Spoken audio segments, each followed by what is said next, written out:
Believe you guys are not.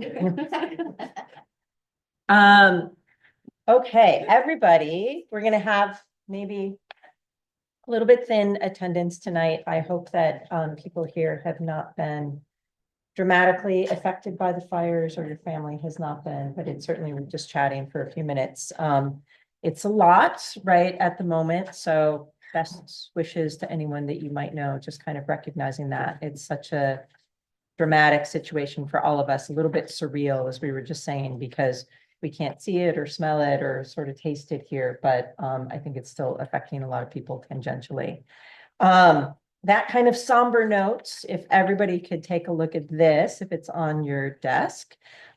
We have our symposium for the center, annual symposium, coming up February 12th. The night before, we'll have a special public lecture. We always have one that's linked to our keynote speaker. This year, we always have had great speakers, but this year we have kind of an exciting one for us. Peter Marks, who's the director of Center for Biologics Research at the Food and Drug Administration, is coming. He had been booked to fly in for our full symposium. Lots going on at the National Institutes of Health and FDA right now with the change in administration.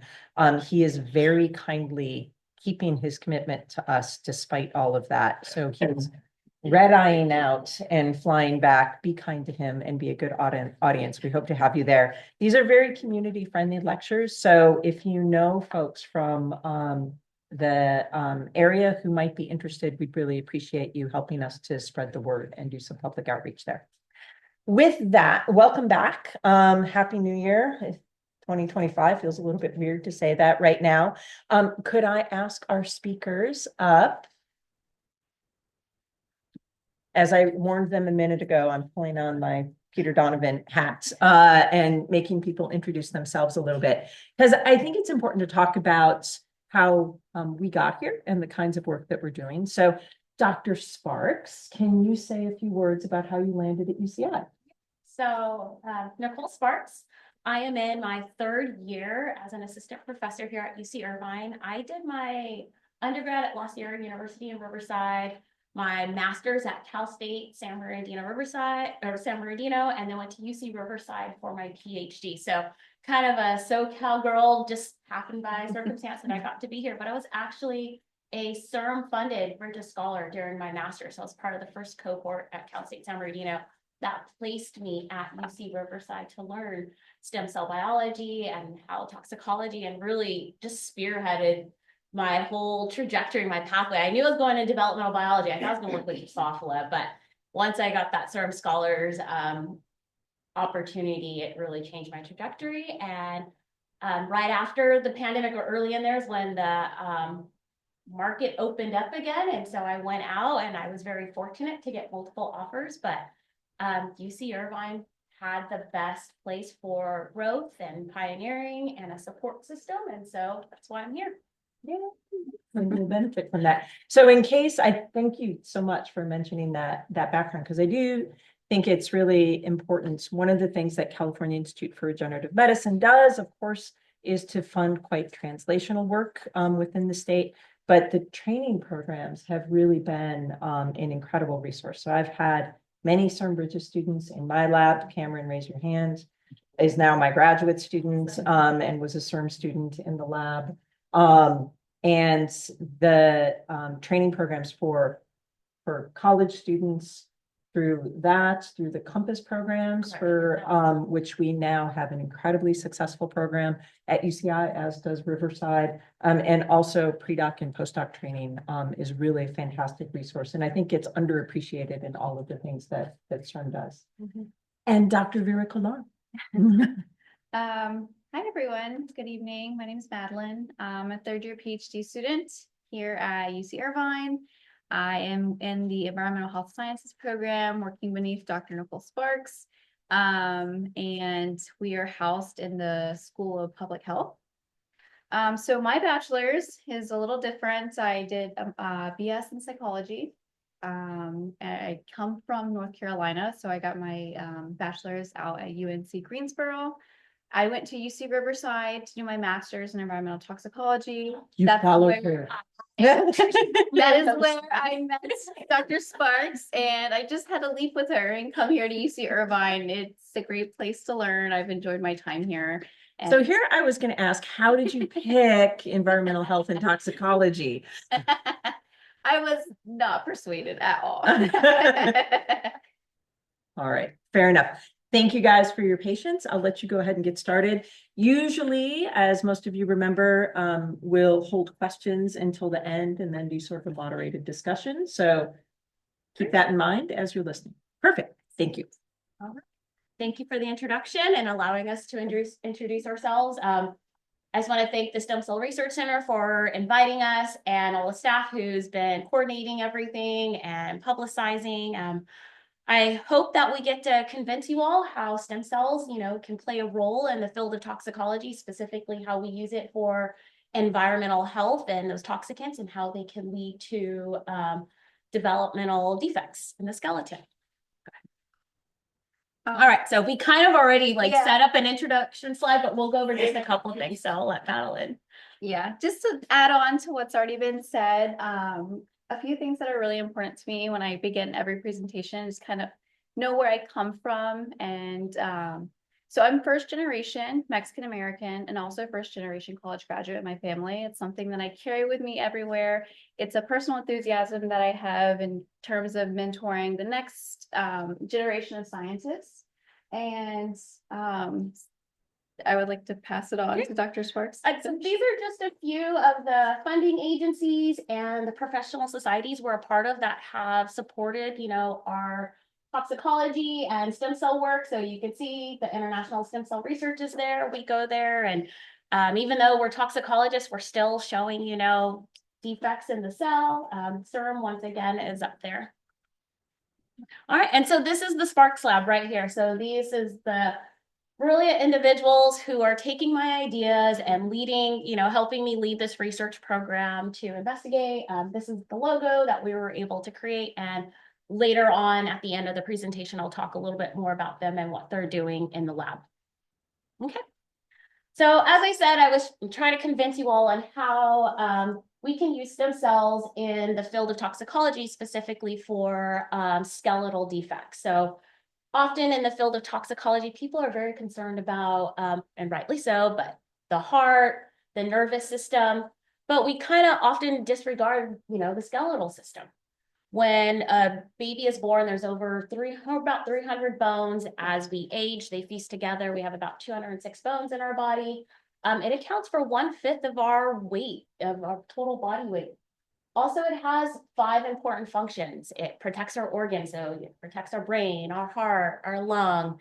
It's a site of producing all of our blood cells. So the hematopoietic stem cells are housed in the bone marrow along with mesenchymal stem cells. But, defects, if it ever happens to bone marrow, hematopoietic stem cells can also be targeted due to that. It provides our shape, our support in conjunction with the muscles. It helps us move. And it's also a site for storing and releasing minerals such as calcium and phosphorus that are very necessary for many cellular processes. And also some people might not like it, but it's also a site for storing our fat there too. So when we need energy, fat can get released there and provide for the cells. Okay, so there are a couple bone tissues and cells that are very important to the skeleton. So we have the bone, obviously, so that's what's making up the structure and doing our function. We also have cartilage that's at the ends of our bones. So we need that to help provide in the movement and for everything to glide well. Often in osteoporosis, it's the breakdown of that cartilage and bone hitting bone that leads to that inflammation and pain. And then we have the bone marrow, which is technically in the middle of our bone. Important cells for the skeletal system are osteoblasts. So osteoblasts form our bone. And so that's what we're mostly interested in our lab. They have an extracellular matrix that calcifies. And so that's where that mineralization process comes from. We have osteoclasts. They chew up bone. But a bone is a very dynamic tissue. It's constantly being built up and broken down. And it's necessary to provide that homeostatic process. So we're always, happy, healthy, we have good bones. And so defects in any one of those can lead to disorders. And then there's also chondrocytes, and that's what gives rise to the cartilage. Okay. What's also really unique about bone is that they can come from different embryonic origins. So regardless, there's always going to be an osteoblast that builds bone, but the type of osteoblast can determine where in the skeleton that bone's going to be. So if it's a neural crest cell that gives rise to an osteoblast, that's going to be commonly that craniofacial skeleton. And then if it's going to be mesoderm, and there's two subtypes, but the mesoderm is what gives rise to that appendicular. So when you think about your long bones, or the axial skeleton when you think about the ribs and stuff. Okay. And so often when there's defects in the osteoblast, that can lead to skeletal dysplasia. So different types of diseases and disorders. This can happen in adults. This can be also lead to congenital birth defects. So you can see right here on, let me see, sorry, your left, that's a normal looking bone right there. Yes, bone has this spongy porous look to it. That's normal bone. But then on your right, that's what an osteoporotic bone looks like. So osteoporosis, the breakdown of a bone in adults, you can see there's much less going on there. Cleft lip, cleft palate can occur due to defects in the upper jaw. And so those neural crest cells. And we can also have like the absence of bones or shortened limbs that also arise due to defects in the development of the skeleton. Okay, oops, we went too far ahead one. And so, stop. This is sensitive, sorry. Okay. And so using human embryonic stem cells, what we're able to do is be able to study the development of osteoblasts in a dish. And so we take the pluripotent cells and we use specific factors where we're able to differentiate them into osteoblasts. And what's really nice about our model, you can see all those black deposits in the dish.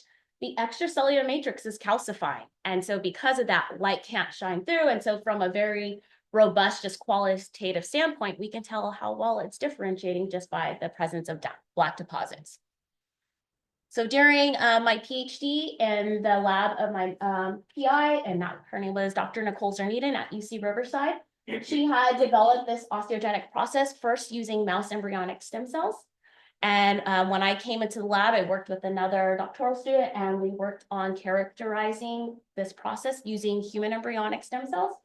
And we have a very specific protocol where we take the human embryonic stem cells, we just let them overgrow in the dish for about 5 days, and we give them very specific factors. So we give them vitamin D3, so the same thing our bones need. It's the active form, ascorbic acid and beta-glycerophosphate. And as we do that, the cells actually go through similar human development. So we see mesenchymal stem cells being developed, as well as osteoprogenitors and then osteoblasts in a dish. Okay. And so with this model, what I did early on in my PhD, and that's where we are in my lab too, is we're using these human embryonic stem cells to be able to assess the effect of environmental chemicals that could potentially lead to a developmental defect in the skeleton. Okay. And so this is really important. So when we think about the development of an embryo, it occurs in a really quick amount of time, right? It's a time of high proliferation and cell differentiation. And often before an individual even knows that they could be pregnant, many of our systems, and you can see in yellow, it's hard to see here, those are limbs and palate. Many of our skeletal systems already formed. And so if an environmental chemical is to cause an insult during this time, it could lead to a structural birth defect.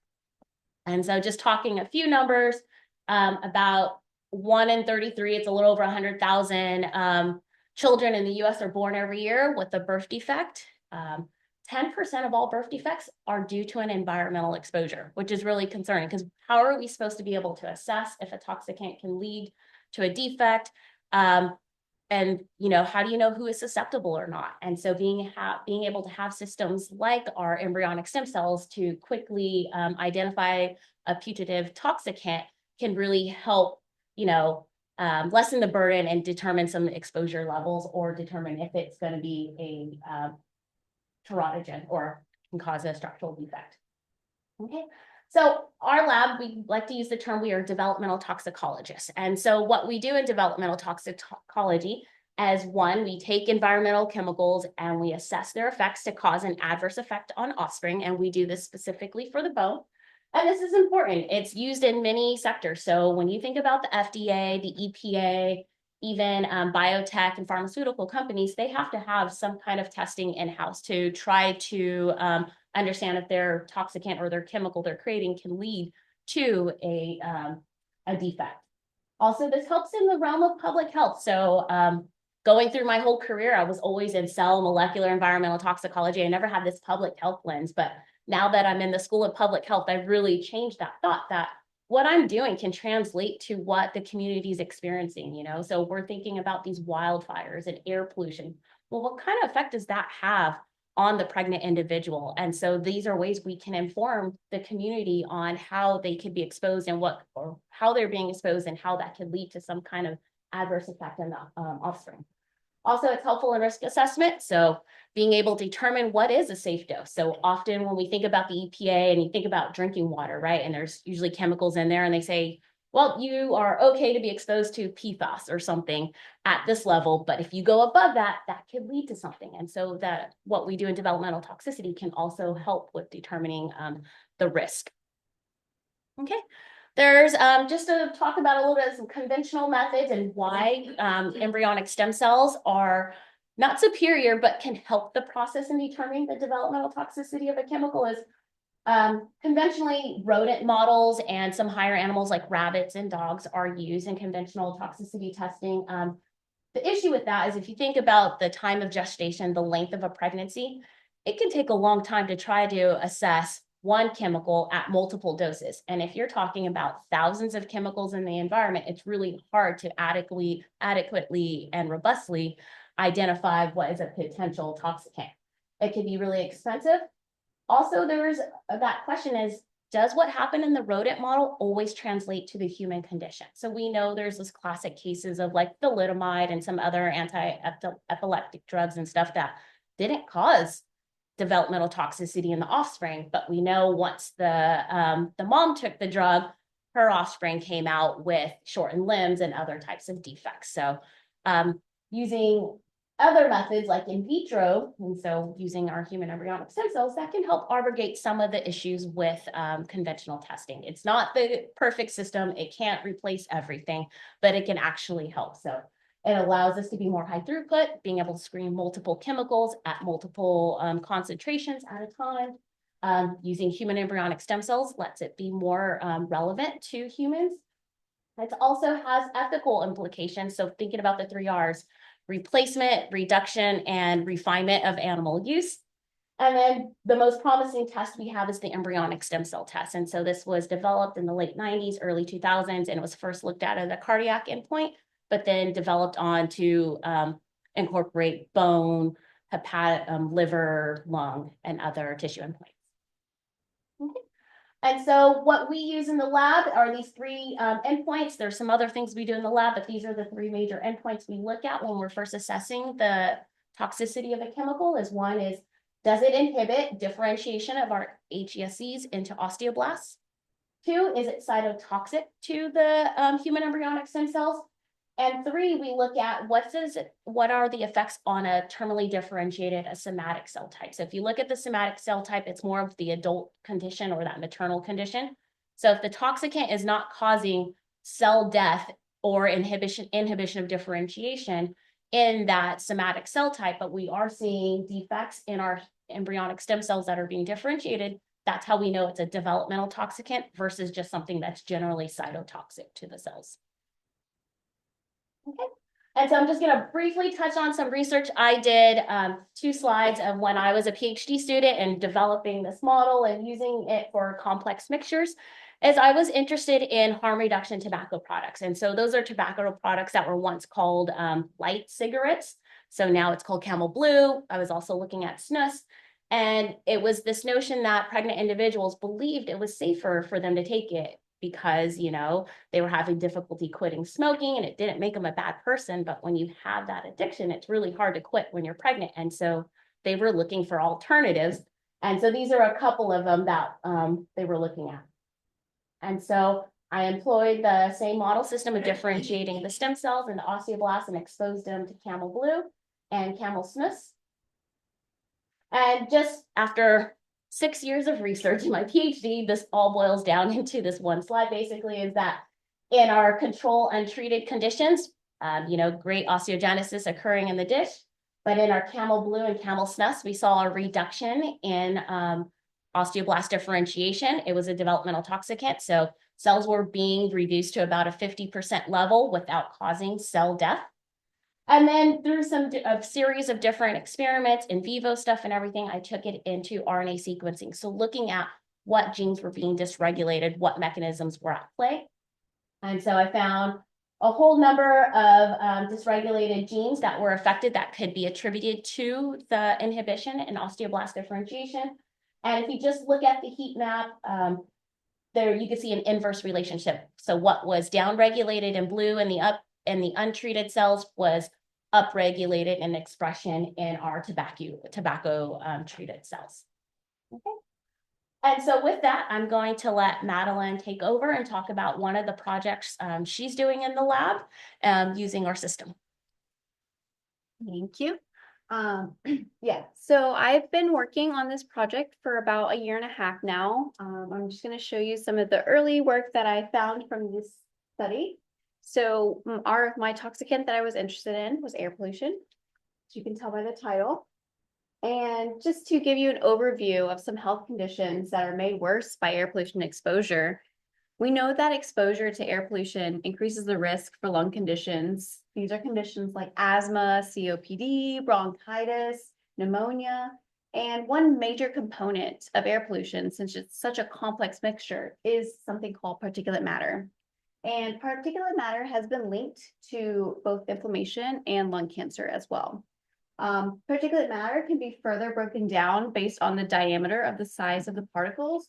So I think this diagram really shows kind of the vast size difference in these particles themselves. So you can have coarse particles, which are typically referred to as PM10. And these particles are, as its name suggests, are 10 microns in diameter. And they're considered less detrimental, I would say, because usually when we readily inhale them, they can be readily exhaled because of the large particle sizes.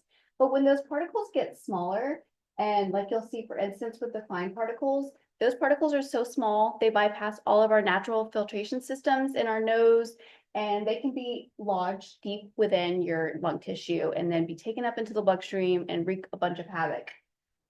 PM in relation to prenatal development has been seen to impact fetal lungs. And there was a study suggesting that maternal exposure of particulate matter decreased fetal growth when the child was born, the measurements.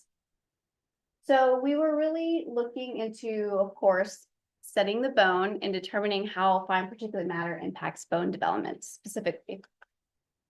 So in addition to the stem cell center that we have here at UCI, we also have another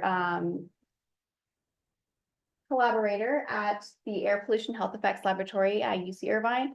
It is housed on the corner of Jamboree and campus, and it houses this machine, which is called a high volume air samplifier. And what it does is it draws in ambient air just from the outside, and it kind of vacuums itself in. And as you can see, as you pop the hood, there's like kind of a stage, and these stages separate the particles based on the sizes of the particles. And Apple, which is the abbreviation for the Health Effects Laboratory, kindly let us use it for 10 weeks last spring, and we collected this much of particles over time. Due to the relevance of fine particulate matter being lodged deep into the lungs, that's where my study took place. So as you'll notice, I am mostly interested in stage 3 and stage 4 particles that are less than 3 microns in diameter. So I did a standard screening looking at different concentrations of fine particulate matter. And like Dr. Sparks mentioned during her overview of the methods that we use in the lab and our differentiation model, I exposed them to varying concentrations of fine particulate matter. And as you can see on the graph, as the dose increases, you see a decrease in all of the assays that we did. I won't go into too much detail about those, but I'd be happy to clarify if you all have questions at the end. But what I really wanted to point out was just the visual impact of these cells. So the top, we have an untreated bone cell. This is normal development, our differentiation model. This is what typically our endpoint culture looks like. However, down below at 10 microns, which is at this concentration, you can see a significant reduction in what was considered our control. Now, I want to also highlight two very important concentrations. So the World Health Organization has put out threshold limits for exposure, and the lower threshold, which is indicated by the left side of that red box, is the recommended annual mean of exposure at about 5 micrograms per cubic meter. And then on the other side, the higher threshold is the recommended 24-hour mean at 15 micrograms per cubic meter. And I wanted to show that image because that's smack dab in the middle of those two exposure recommendations set out by the World Health Organization. And while we know that it's likely detrimental to development, I think that being able to better inform policy is very important. Although they do mention that excessive short-term exposure can still affect lots of vulnerable populations. Those are populations like children, elderly, those in vulnerable populations with pre-existing conditions, and of course, pregnant people as well. So just to summarize what this project that I've done so far, we collected air pollution from a number of sources. It's a pretty busy street that we have the air sampler housed at. And from that, I just collected the fine particulate matter, and we wanted to see how it affected development of the bone. And overall, what we found was a great deal of inhibition to the bone tissue over time. And so now what I've been devoting my time to is trying to understand what exactly is happening to these bone cells when they are being exposed. I'm looking into a couple different mechanisms. Could it be related to oxidative stress in the cells, gene environment interactions? Stay tuned. Maybe we'll come back next year and follow up on that. But so that's where I'm at currently with this project. A couple of things in the pipeline. And so just last up, I just want to highlight a few other projects going in the lab with the members. So right in the middle, we have Dr. Luisa Bertotto. She's actually looking at the effects of Zyn on bone development. So if you've seen Zyn, they're nicotine pouches and they're being advertised as safe because there's no tobacco, there's no tar, and you can't get them. Like they're constantly off the shelves. And so we're looking at the effects of those on development. They're considered a harm reduction tobacco product because, you know, people believe that they are safer. We have Karishma Kanal. She was actually a UROP, so an undergraduate research student in my lab last year, and she graduated, and we took that project and we now turned it into something bigger in the lab. And so we're looking at the effects of vaping on bone development. We have Namika Iwobi, who just moved to advancement yesterday, and so she's looking at the effects of bisphenol. So we're all very much aware of BPA and how widely we're exposed to it. Well, what is happening now is that they're actually being replaced with like BPF and BPS and other substitutes, but we don't know if they actually are safer substitutes. And then last but not least, I have graduate student Ruth Millett, who's going to be working in partnership with Madeline. She's going to look at ultrafine, so even smaller particles. But what she's also doing in the lab, she's become our GCMS expert. So all these chemicals are this, you know, complex mixture of different things. And so she's running analyses to see what's actually is, you know, in these chemicals. And so in the Zyn, she's finding synthetic cooling agents and going to be finding out what's going on in our PM as well as our vaping stuff. And so with that, I just want to acknowledge the Sparks Lab, everyone who's doing all the great work, the Air Pollution Lab, the Stem Cell Research Center, and the School of Public Health. And if you have any questions, we can go from there. Thank you.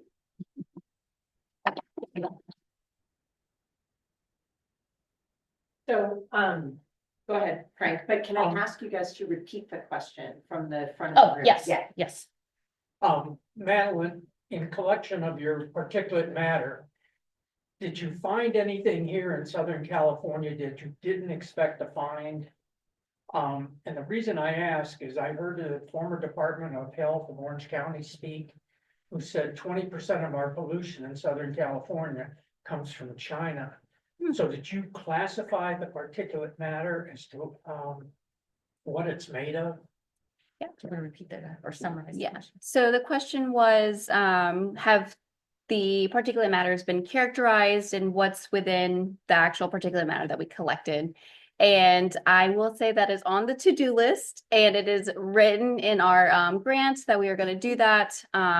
We're still learning the works with the gas chromatography mass spectrometry machine, which is something that we're all trying to do in the lab too. So sorry, I don't have an answer for you, but good Thank you. point. Madeline's done some firework work, though. She's partnered with Apple and found higher Disneyland area or Santa Ana Yeah. area and found higher PM over just this 2-day span during fireworks. So fireworks are mostly banned everywhere else, but it seems like in this Yeah. time, like they found some really Yeah. gnarly stuff going Within the on in 2-day period over the 4th of July celebration, they collected threefold higher what they collected the rest of the month, just within that short period of time. And unfortunately, Santa Ana is one of the communities where the fireworks policy is a little more lax compared to more communities that surround it. So Can I piggyback off that question? So how unique is it, maybe it's too unique, to be able to kind of mobilize quickly? Say, for example, when the hangars over in Tustin burnt down, released a bunch of junk, right? So I know that you're able to kind of collect from devices locally here on campus, great, accessible. But maybe consider kind of getting out of the community if you're able to, in case, but I'm concerned not be too specific or narrow, but still, I think it's something that the community is interested in. yeah, so the follow-up question was whether or not we were able to kind of mobilize these efforts. And that was a great example with the fireworks project that I worked on, because there was mobile units that they took to a bunch of different community centers in Santa Ana, and they kind of averaged it over time. But it's definitely something that, given the funds, would be really nice for the community. I know that in the Valley, they have a couple of air samplers to try to just get an idea of what they're being exposed to. So it'd be nice to see it all over the country, really, but. Yeah. And maybe There's- capital, yeah, if I, maybe capitalize if there's funding or funding is an issue.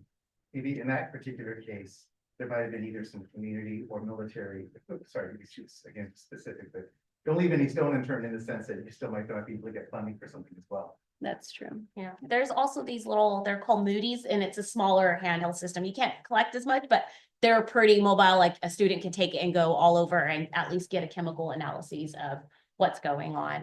Their units that are mobile are a little bit bigger and like you need kind of a secure spot if you're gonna leave it there, because for days on end to collect stuff, but yeah. I said the same thing when the hangar, I'm like, are you all going out there to collect?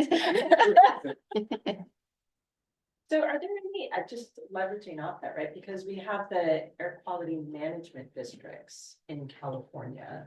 So we all can get these alerts, right, that are what your air quality is today. Are those determined by a similar system? Like is there a chance for a partnership there with that as a state funded agency?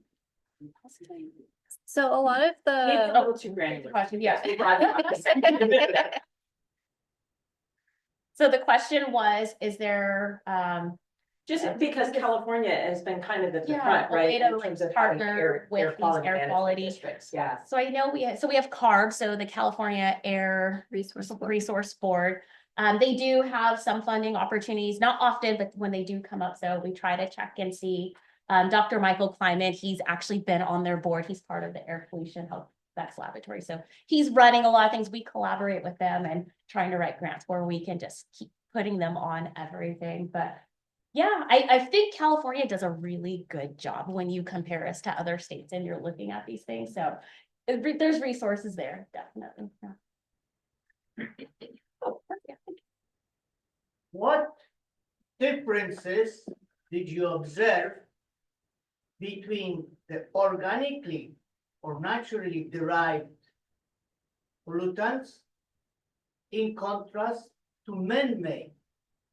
And is there a difference between or among different man-made pollutants as well as naturally occurring pollutants? And in this case, the natural state versus, for example, in case of fires, transformed state of the chemical or raw material.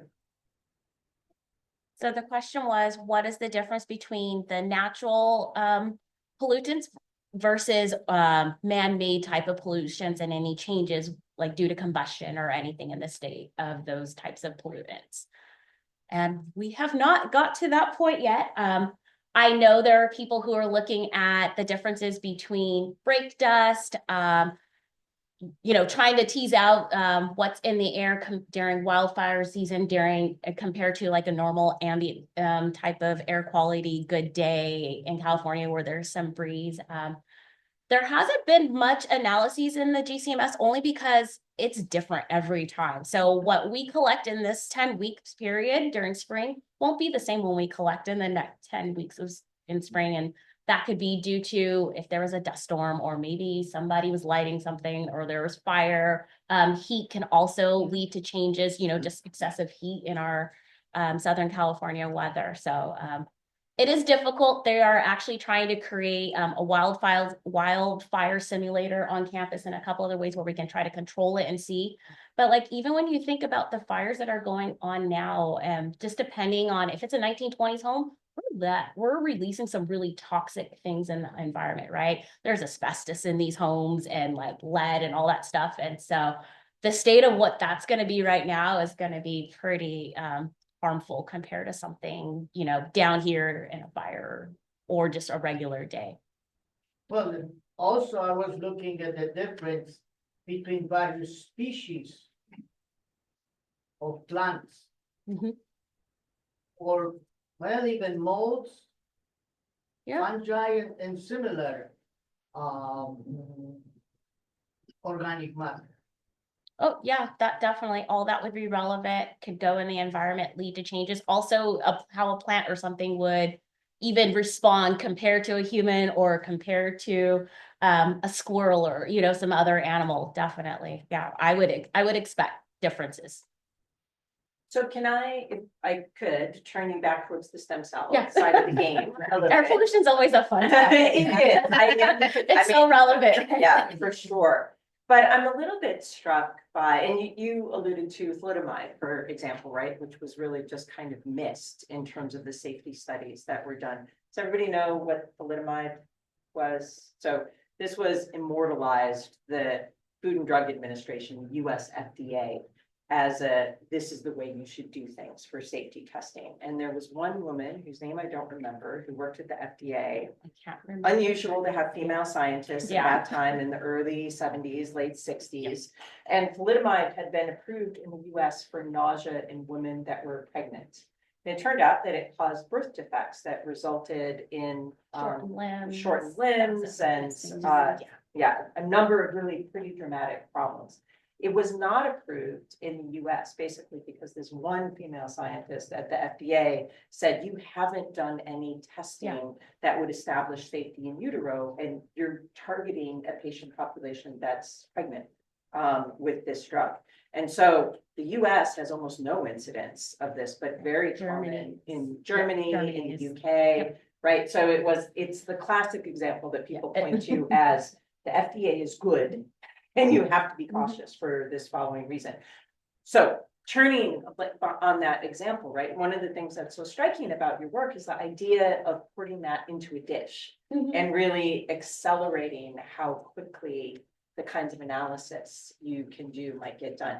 So it makes me wonder how, but I don't know of a lot of labs that necessarily do this, right?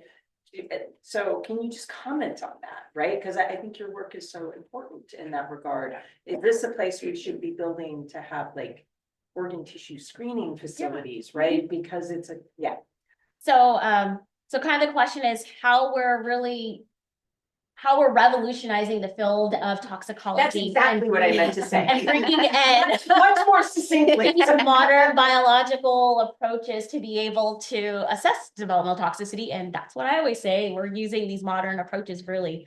A lot of toxicology could be very conventional methods that are not always quick with it to help us screen, but I will say Dr. Thomas Hartung over at Johns Hopkins, their lab, like they have the center for like they're looking at toxic effects and everything, and they're really revolutionizing. They're doing chip on a dish and even bringing AI into toxicology. A hard thing is that, you know, the FDA, the EPA, they're having a hard time being able to accept these standards. There's people who do in silico or computational type of modeling. There's a few of us stem cell. If you go to the UK, there's like a bunch of people who are a bunch more who are doing it. It's a bit more accepting of all these different endpoints, but it's really hard when we're not standardizing in stem cell biology and toxicology. Everyone, as we know, when we're differentiating, everyone comes up with their own differentiation model instead of us trying to standardize and use the same models. It's kind of the same thing in toxicology. Well, how do we determine if this is a significant effect on this in addition? So it really takes showing, you know, all these different mechanisms. So like the RNA sequencing, the gene expression, I'm doing protein work, we're looking at metabolism to really show like, hey, we can use these models. And I go to the toxicology forum where like industry people, Exxon, Coca-Cola, even regulatory people from the FDA are there. And we're talking like, hey, how can you use our data for these, you know, cases? And it's getting better. So the EPA created ToxCast, and it's this big bank where they're looking at different chemicals and they're putting the different endpoints, but there's still this thought that, you know, using an animal or an in vivo model is the gold standard. It's really hard though, when you think about, like, as I brought up the case of the thalidomide, if they had used a rabbit, they would have actually caught the developmental defect in it. But with our human stuff, we're actually really able to at least show the mechanism. We can look up oxidative stress. We can show mutagenesis or DNA damage. We can show, you know, the mechanism part of like carcinogenicity. And so we just keep fighting the good fight. It's fun being the only sometimes. So I get to go to all these like fun different conferences and they're like, what? And I'm like, just watch. This is what we're going to do. But I hope I am inspiring the next generation and they're going to carry on this work, and we're going to have a lot more stem cell toxicologists out there. Well, just to be facetious, your acronym is up there, not invented here. And having dealt with the FDA, it can be very, very rigid.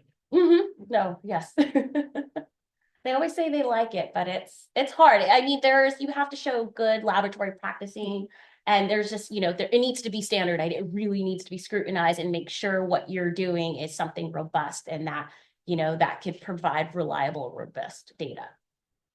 So I get it. Computational modeling, are you if this is within scope, are you at this scale of data that you might, or able to partner with even like the UCI program of computer science, or partner UC school to leverage some of that power to kind of lend and expand some of the types of models that you're building out from this? Yeah. So question was, add-on stuff? Yeah. So question was, can we use our large data sets to be able to put into computational modeling? And the short answer is yes.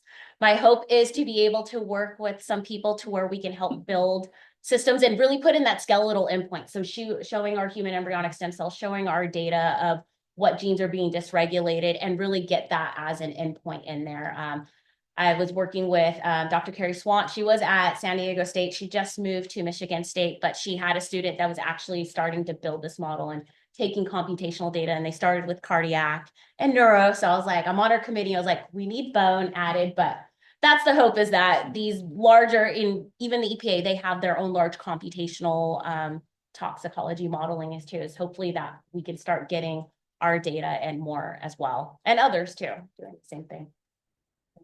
And from a stem cell applicability point of view, there's a lot of different efforts, and you mentioned it a minute ago, towards organ on a chip, right? Or more complex systems level Correct. on a chip, so that you can use microfluidic devices or devices that have bone and cardiac and other major organ systems represented, and use that as your script, right? Yep. And sometimes you're asking great questions, so I'll throw out the next layer of complication, right? Sometimes in those preliminary systems, what's been demonstrated is maybe something isn't directly a toxicant to bone, but it's if it's metabolized by the liver or the kidney, now it creates a toxicant that is toxic downstream to bone. And so if you're looking at only one tissue or system at a time, you'll miss it. Yes. And so you need this more complex level that's human cells, but human cells connected together, Correct. right? And Chain, it develop, an ancillary chain exactly. that follows. Yes. Wow. And that's something we didn't touch on. So we're directly using toxicants. We're not even looking at the metabolites or the intermediates. And there's a way to do it in the dish. You can take the S9 fraction from rat livers and actually metabolize it and be able to expose it that way. But agreed. And even vascularization can sometimes have an effect on bone development. So being able to have those organoids on a chip where you can have vascularization and build bone can also help in the system as well too. But these are things that The are big- coming, like, yeah, it's yeah. a really active area of research for kind of next gen, how to apply stem cells in these really practical ways that over time will become much higher throughput and are already becoming much more sophisticated from a toxicology and drug safety, drug screening point of view. And I'm saying just a micro or metaphysical world, like a symposium would just, or a new society was just created over the last couple of years dedicated to this whole organ on a chip field. So it's rapidly growing. It's really neat. I need engineers. We have those. Yes, I feel like that was what I was talking about when I met with you, or I was thinking. Well, you need a linear view, right? Because some of these studies are gonna take beyond one particular, Yeah. generation of. Definitely. Yes. One aspect, going back to the issue with the approval in Germany of that, Thalidomide. polyamide, was that impact of circadian cycle. Testing was done supposedly only at 8 in the morning, not throughout the day.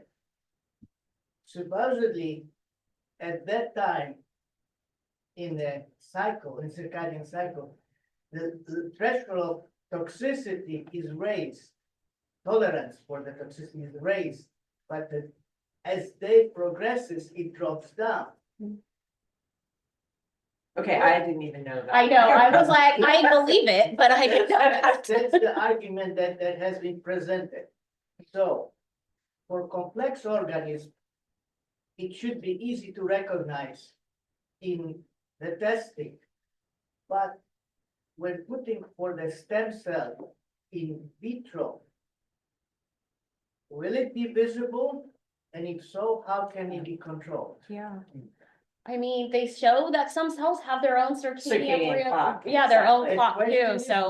whether it will pop up of that low level, on the cell level, on a complex organism, it pops up. And for humans, it's very visible. Mhm. Yeah, so we had a talk a couple of months ago. In fact, many cells, stem cells included, have a circadian clock that's intrinsic to the cell. So of course, the brain modifies that in a complex system, right? And your brain is sending out signals that it's dark outside. It's, where you are in the circadian rhythm of the diurnal cycle that's going on around, right? That's why you get jet lagged. But it's more than that. So cardiac cells, for example, have their own circadian rhythm. Stem cells have their own circadian rhythm. Whether that would be enough to have detected in that situation, it's a good question. I mean, Yeah, I don't. someone I must have feel- done I- thalidomide. Yeah, I in feel like it's embryonic stem cells, potentially but I could don't be know. there. That was. Also the with the argument, handler, Not handling necessarily cells. proven, Yeah. but at least there was an argument advanced why it was not detected. Hmm. It probably needs further testing to see that that is true. Well, and in reality, from that perspective, what the FDA, the US FDA looks for in terms of safety testing is quite layered, right? So, and you can probably comment. Yeah, I to mean, that. there's multiple tests for just developmental talks, like, so for the repo and the developmental, there's multiple time points of exposure, where they're exposing to, what they're assessing and the length of gestation. So are you exposing throughout whole gestation, or are you only choosing time points in development? So it gets quite lengthy what they're doing, but they have a whole level, and I would think the way it's done, circadian rhythm could be accounted for. That's an interesting one. I'm gonna have to look that up for my talks lecture I'm gonna get next week on bone, but Madeline just keeps giving. It's really relevant every time I go into the research. But it's complicated from the perspective of new drug approvals, the cost of new drug approvals, right? And looking for really active ways to be able to keep the safety, but streamline that process, which is the spot that you're in. Yeah. And it's difficult. We try our best and, use whatever methods we have to be able to assess and, comparing, well, does this gene expression really lead to a defect in the skeleton? Maybe it's turning something off or on, or it's just more susceptible. But yeah, it's really hard. But I think the work that we've been doing is promising.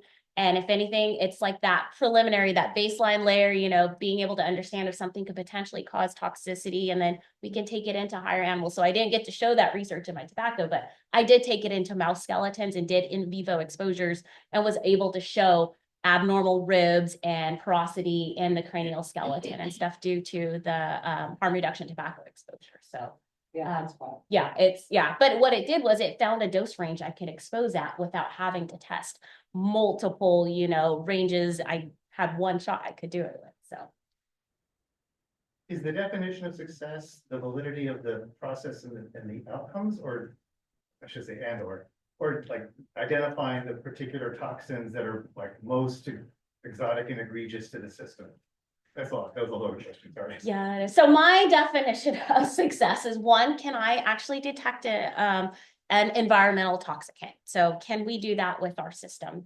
Specifically, there's always a hot topic there. It's PFAS right now, right? And there's the bisphenols. There's always something on the market, and there's always calls, new funding opportunities coming out. There's one out for the vaping now, and they want to know those toxicities. So one, I want to be able to show, can our system detect that? I feel like I'm always having to rationalize the why of using stem cells. It's really interesting. It's the biggest argument I always have to promote and tell them why this is a valid system. And then the next thing is, can I get can the mechanisms I find then be translated in vivo or into a higher animal? And so I think that's the really cool part for me, is figuring out the why, what mechanism, what's going on. Is it epigenetics, which I would like to get into, or we didn't get to talk about, but I'm really interested in microRNA dysregulation that could lead to inhibition in bone development. And so it's multi-layered, but those are my definitions. And sometimes it doesn't work out that way, but it's what we're trying. That seems really powerful. So from a success point of view, from my position, I would say success would be the more mechanism you get to, you might be able to come to a common test that can then be Like a biomarker type of thing. Yeah. Exactly, right? Yep. Expedite the process in a different way. It's It's like hard to get to K99 mechanism or was on. in animal models. Cell Yeah. models are so much cleaner from that perspective, that it's definitely a feed forward kind of arrangement. Yeah, so my K99 R00 was on using microRNAs as a biomarker for developmental bone toxicity. So There you go. it's one layer in the lab that is the umbrella, bone and microRNAs everyone has to look at. So trying to find one. I have about 10 right now that are interesting from my stuff.